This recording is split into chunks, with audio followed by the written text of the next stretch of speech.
उत्तर प्रदेश में विधानसभा चुनाव हो चुके हैं और एक बार फिर से बीजेपी सत्ता में वापसी कर रही है। लेकिन वापसी के साथ ही बीजेपी ने अपनी वही कोशिश शुरू कर दी है जिसके लिए वो जानी जाती है, जिससे विपक्ष खौफ खाता है और जिसके चलते बीजेपी हमेशा अपनी ताकत बढ़ाने की कोशिश करती है। हम बात कर रहे हैं बीजेपी के ऑफर्स की, जो विपक्षियों को देती आई है अपने पाले में करने के लिए। नमस्कार, यूपी तक देख रहे हैं आप, मैं हूं आपके साथ गौरांशी श्रीवास्तव। यूपी में चुनाव के बाद से ही सबसे ज्यादा अगर किसी को लेकर खबरें आ रही हैं तो वो हैं ओम प्रकाश राजभर।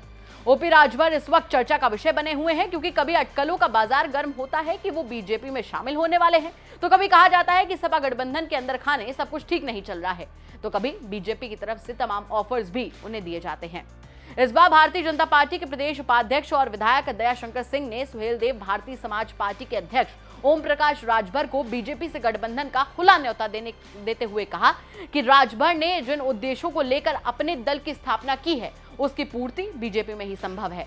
बीजेपी के प्रदेश उपाध्यक्ष और बलिया सदर सीट से नवनिर्वाचित विधायक सिंह ने जिला मुख्यालय पर पत्रकारों से बातचीत में सुबह सपा को बीजेपी के साथ गठबंधन का खुला आमंत्रण दिया।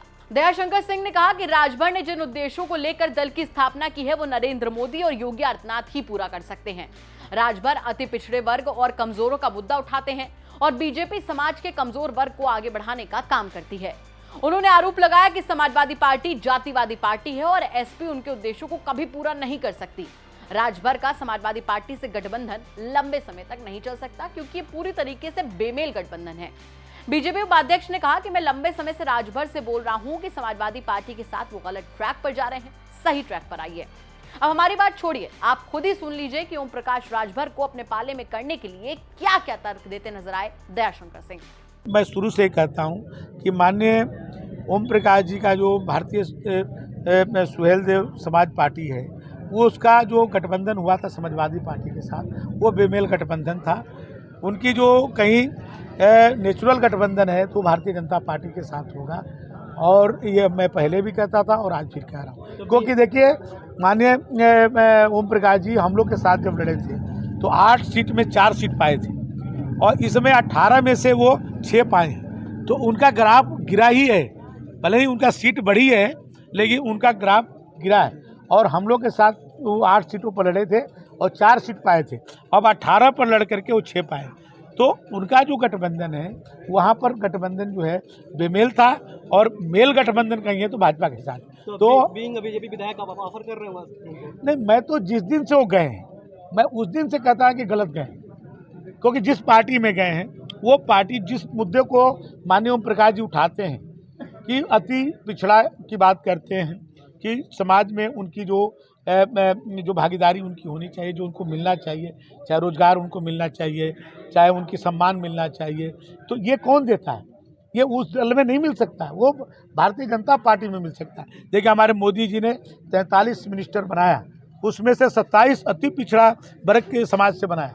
हमारे उत्तर प्रदेश में योगी जी ने जो अपना विस्तार किया तो 7 मिनिस्टर बनाए, तो अति पिछड़ा अति दलित उस सातों के सातों बनाए। तो ये जो चीज़ें जो कहते हैं वो उसको भाजपा करती है, मोदी जी और योगी जी उसको करते हैं। इसलिए वो जो उनके मुद्दे हैं, जो अपने समाज के लिए कुछ करना चाहते हैं, वो तभी हो पाएगा वो जो भाजपा के साथ है। हालांकि ओम प्रकाश राजभर ने सोमवार को समाजवादी पार्टी के साथ अपना गठबंधन बरकरार रखने का दावा किया। राजभर ने एसपी से अनबन की खबरों को खारिज करते हुए कहा कि बीजेपी से उनके गठबंधन की खबरों में कोई भी सच्चाई नहीं है। कहा जाता है कि धुआं अगर उठा है तो आग जरूर लगी होगी। दरअसल ये तमाम बातें ऐसे ही नहीं उठ रही हैं। पिछले दिनों राजभर के केंद्रीय गृह मंत्री अमित शाह समेत बीजेपी के कई नेताओं से मिलने की अटकलें थी, हालांकि राजभर ने इसे सिरे से खारिज कर दिया। इसके अलावा राजभर ने सोमवार को रसड़ा में पार्टी के केंद्रीय कार्यालय पर दयाशंकर सिंह के बयान को लेकर प्रतिक्रिया देते हुए एसपी से अनबन की खबरों को खारिज कर दिया।